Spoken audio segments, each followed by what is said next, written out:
Et on va donc revenir sur les suites de l'attaque gare de Lyon ce week-end. Le suspect, un Malien de 32 ans, a été mis en examen et écroué aujourd'hui, notamment pour tentative d'assassinat aggravé. On accueille tout de suite Yacine Yakouti. Merci beaucoup d'avoir accepté notre invitation. Vous êtes donc l'avocat de l'assaillant de la gare de Lyon.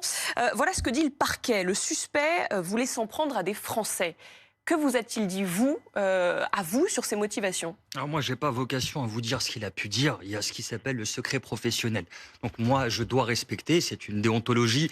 Et l'ordre des avocats du barreau de Paris, lorsqu'il demande à des avocats d'intervenir, on doit respecter, mais on peut discuter de ce qui est acquis au débat. Vous êtes commis d'office. Ce qui est acquis au débat, oui, effectivement. Le bâtonnier nous a demandé d'intervenir pour ce garçon qui, après un deuxième temps, avait un certain nombre de difficultés. Donc le bâtonnier de Paris organise cela.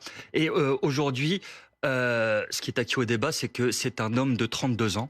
Voilà, qui s'expliquera, qui s'est longuement expliqué. Chacun est dans son rôle. Vos collègues journalistes ont pu faire état d'un certain nombre d'éléments. Et ce n'est pas mon rôle à ce stade-là. Mais est-ce qu'il est cohérent quand il vous parle, au moins? Il y a un certain nombre de choses qui sont et qui seront discutées. Il a été placé à l'infirmerie psychiatrique. Donc c'est pas pour rien, c'est qu'il y avait manifestement des choses qui devraient être approfondies à ce stade-là. Alors on le rappelle, effectivement, il a été placé en garde à vue. La garde à vue a été interrompue pendant 24 heures.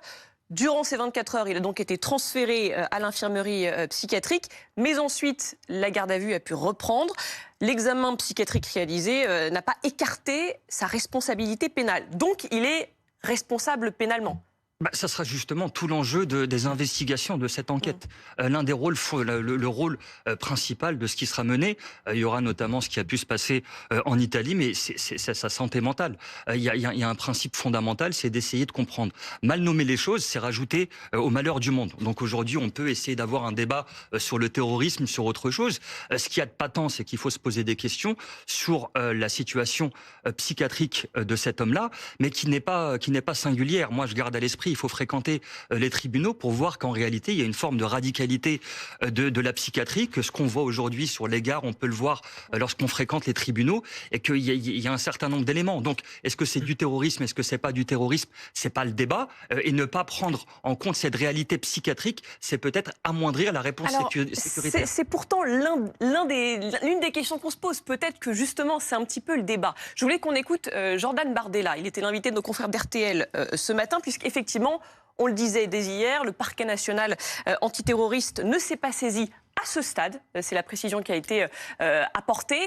Le parquet national antiterroriste qui a conclu que les critères n'étaient pas réunis pour se saisir à ce stade. Quels critères manquent là pour que le parquet national antiterroriste se saisisse? C'est le parquet. Il y avait peut-être la revendication d'un acte de terrorisme qui me semble être quand même un élément fondamental pour le qualifier. Et le parquet, le procureur, a décidé en l'état qu'il n'y avait pas ces éléments-là. À ce stade-là, rien ne permet de l'affirmer. Et je pense il ne s'empêche pas de se saisir plus tard, quand ils disent à ce stade. Juridiquement, il faut requalifier. Donc il faut une nouvelle mise en examen. Ça me semble un petit peu difficile à ce stade-là. Il y a une voie ce qui a été choisi par le parquet. Je ne vois pas comment on va le faire. Il faut le savoir que le parquet ne va pas exclure un dossier par principe. Il y a des éléments. Et j'insiste, peut-être qu'à vouloir voir partout des éléments, on amoindrit la réponse sécuritaire. Il y a un problème avec des éléments, des personnes qui peuvent présenter des troubles psychiatriques. Est-ce que vous avez eu l'occasion de regarder toutes ces vidéos, toutes celles qu'il a? J'ai regardé ces vidéos par curiosité, et c'est un vrai sujet. Au-delà peut-être du terrorisme, c'est peut-être les réseaux sociaux. Qu'est-ce qui a pu motiver cet homme-là? Est-ce qu'aujourd'hui, peut-être, nous tous collectivement ici, est-ce qu'on n'est pas dans la situation qu'il avait pu attendre? C'est-à-dire qu'il aurait pu être le jouet d'une organisation qui le dépasse? Non, c'est-à-dire qu'il a voulu discuter, qu'on a voulu qu'on parle de ces faits-là. Vous avez les réseaux, on parle des vidéos qu'il a fait, il y a un certain nombre d'éléments. Donc il y a peut-être cette volonté de publicité. Les enquêteurs qui analysent, on le rappelle, un compte TikTok ouvert à son nom et sur lequel on voit un homme noir à lunettes barbu. Et dans ces vidéos, il fait part, en gros, de sa haine de la France. C'est ça, Guillaume Fard? Oui, il y a un sujet, manifestement, selon les informations qui sont parvenues à BFM TV, avec son grand-père. Il dit avoir agi en raison, ou il aurait dit avoir agi en raison de maltraitance dont son grand-père aurait été victime du fait de la France, et il voulait venger cela. Alors ça reste évidemment à préciser, ce sont des informations qui sont parvenues ici au service police-justice de BFM TV, mais ça ne fait pas et ça ne fonde pas une infraction à caractère terroriste. Parce qu'en fait, tout le débat, c'est qu'est-ce que le terrorisme ? Il n'y a pas de définition du terrorisme dans le code pénal. Dans le code pénal, vous avez une série d'infractions de droit commun, comme l'assassinat, la tentative d'assassinat, l'association de malfaiteurs, et puis on rajoute à caractère terroriste. Sur quels critères ? Le fait qu'on peut vous raccrocher à une motivation politique et notamment à une organisation à caractère terroriste. Vous avez prêté allégeance à une organisation, vous avez suivi le mode opératoire d'une organisation spécifiquement. Et c'est sur cette base-là qu'on va pouvoir orienter les investigations en matière terroriste, et que le parquet national antiterroriste, qui est compétent, va prendre la direction d'enquête. Quant aux propos de Jordan Bardella, on peut retourner complètement l'argument par rapport à l'histoire de la tuerie de la rue d'Anguin en décembre 2022. Vous avez un homme qui vient tirer sur des personnes en raison de leur origine kurde, qui est un homme assoiffé de racisme et qui dit aux enquêteurs s'être ravisé au préalable après avoir voulu aller tirer sur des migrants dans la gare de Saint-Denis. Puis se souvenant qu'il avait été cheminot, il voulait pas commettre une tuerie dans une gare, et puis donc il va rue d'Anguin. Le parquet national antiterroriste ne se saisit pas, on aurait pu dire crime raciste, c'est un attentat d'extrême droite, et en fait le parquet national antiterroriste n'y va pas parce qu'il n'arrive pas à le raccrocher à une organisation terroriste en particulier, au nom de laquelle cet homme aurait agi après avoir prêté allégeance, après avoir un réseau, après avoir des complices. Et donc là, c'est exactement pareil. C'est-à-dire que vous avez un homme qu'on ne peut pas raccrocher à Al-Qaïda dans la péninsule arabique ou au Maghreb islamique.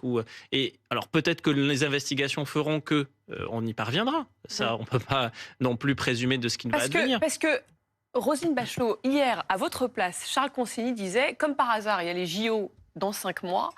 Et ça n'y est peut-être pas pour rien que finalement le parquet national antiterroriste n'ait pas été saisi. Je crois qu'il ne faut pas faire des procès d'intention. Le parquet national antiterroriste, il juge sur pièce à partir de critères. Et effectivement, ce monsieur ne paraît pas relever jusqu'à plus ample informé, puisque finalement l'enquête, elle commence en ce qui le concerne. Et c'est pas en quelques heures qu'on va fixer cela. Moi, il y a une chose qui m'interroge, mais peut-être, maître, que vous avez un certain nombre d'éléments, c'est le parcours géographique de l'individu.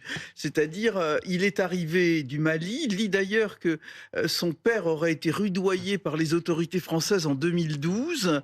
Je vois pas comment ça a pu se passer. On voit des choses un peu étranges. Et il est en Italie. Il fait quoi en Italie ? Il travaille.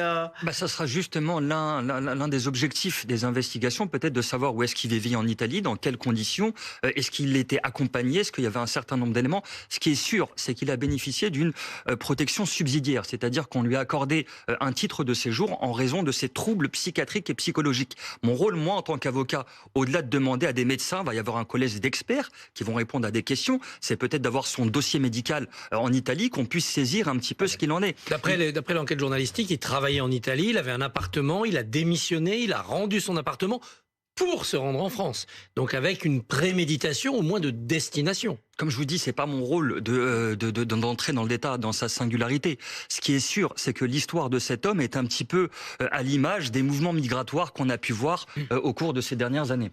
Votre rôle, c'est de le victimiser, en fait. C'est pas mon rôle, chacun dans son rôle. De la psychiatrie, vous êtes son avocat, vous n'allez pas l'accabler. Je ne vais pas l'accabler. À ce stade-là, il y a des choses, et comme ça a été dit, je crois, par Madame Bachelot, on ne va pas régler cette affaire en 48 heures. Je pense que ce qui est fondamental et gardé pour nos concitoyens, c'est qu'on ne peut pas avoir de réplique criminelle avec... C'est la deuxième DPJ qui était en charge de ce dossier-là. Donc il y aura des enquêtes et peut-être même des enquêtes à l'étranger. Et je rappelle qu'il est donc en situation régulière en Italie depuis 2016 et qu'il voyageait, en France en toute légalité. On voulait vous montrer ce témoignage, le témoignage de Christophe. Il a 57 ans, c'est un jeune retraité et il a été blessé au cou et à la main en se jetant courageusement sur l'assaillant de la gare de Lyon ce week-end. Ce que vous voyez là, ce sont donc ces blessures, une dizaine de points de suture sur les mains, sous la mâchoire également. Il le dit, j'ai failli mourir à 3 cm près, ça touchait la carotide. On a recueilli son témoignage. Il a raconté à Nicolas Coadou ce qui s'était passé, comment il avait réagi ce dernier samedi matin. On l'écoute. Je sens qu'il se rapproche de moi et je vois aussi qu'il tend un marteau dans le bras gauche. Donc armé d'un couteau avec une grande lame et un marteau, je me dis, je ne sais pas comment je vais m'en sortir. Mais il était hors de question que je lâche l'affaire de toute façon. Mais très rapidement, il y a ce que j'appelle un sanglier qui arrive. Et en fait, c'est un homme qui lui tape dans les jambes et qui le met à terre. Je n'ai pas réfléchi, je lui ai sauté dessus. Je sens la pointe de son couteau qui me rentre dans le cou et avec toute l'adrénaline que j'avais, j'ai quasiment pas ressenti de douleur. Je me suis même posé la question si la plante était réellement rentrée dans le cou. Donc avec mes 2 bras, je ressors la pointe du couteau et j'écarte son bras pour ne plus qu'il puisse me blesser. Et je suis aussi accompagné par 2 personnes de chaque côté qui m'aident aussi, quoi. Je ne me souviens même pas de la corpulence de l'agresseur, de la tête de l'agresseur. J'ai aucune image. Quelques secondes après, il y a un pied qui se pose sur le bras de l'agresseur et je sens que il y a du renfort qui arrive. Donc oui, les vigiles sont arrivés. Mais je suis désolé, quoi. Moi, c'est les 3 personnes qui sommes intervenues. Sébastien Wild, quel courage. C'est exactement, j'étais en train de noter son prénom, Christophe. Quel courage, et ça fait du bien de voir des gens aussi qui de temps en temps se dressent quand on entend tellement d'histoires où les gens se sont tournés pour pas voir des femmes se faire agresser. Là, en l'occurrence, il risque sa vie, ce qui est dramatique. Tout à l'heure, je vous entendais tous dire, est-ce que ça relève de l'acte terroriste, pas terroriste, etc. Moi, ce qui me sidère, c'est qu'aujourd'hui, en allant prendre son train ou son métro, ou en se promenant dans des squares ou autres, on puisse tomber sur ce type d'individu qui termine à coup de lame blanche ou de marteau que vous pouvez prendre. Ça peut toucher Roselyne, moi, n'importe qui demain. Et je trouve ça complètement dingue. Un touriste allemand à Exactement. Et ça, je trouve ça absolument dingue. Heureusement qu'il y a des gens comme lui. On le rappelle, vous êtes l'avocat, maître Yassine Yakuti, l'avocat de cet assaillant, de l'assaillant présumé de la gare de Lyon. Est-ce qu'il a exprimé des regrets? Naturellement, ça, il a exprimé des regrets. C'est assez comme je vous l'ai dit tout à l'heure, c'est assez confus et parfois décousu, et ça sera notamment le propre des investigations et de l'enquête. Qu'est-ce qu'il dit concrètement? Qu'il regrette vraiment? C'est pas mon rôle de vous dire ce qu'il a dit, mais voilà, il exprime des regrets sincères. Est-ce qu'il arrive à saisir l'intégralité de ce qui a pu se passer? C'est pas moi. Moi, je ne suis qu'avocat. Je ne suis pas médecin. J'ai pas toutes les compétences. Je peux poser des questions à un collège médical qui lui viendra statuer sur ce point-là. Il est comment avec vous? Il parle beaucoup? Il parle peu? C'est pas à moi de vous dire comment il parle avec moi. Il est comme il doit être. Il est adapté. Vous avez des journalistes qui sont dans leur rôle et qui ont fait état d'un certain nombre d'éléments. Vous apprécierez.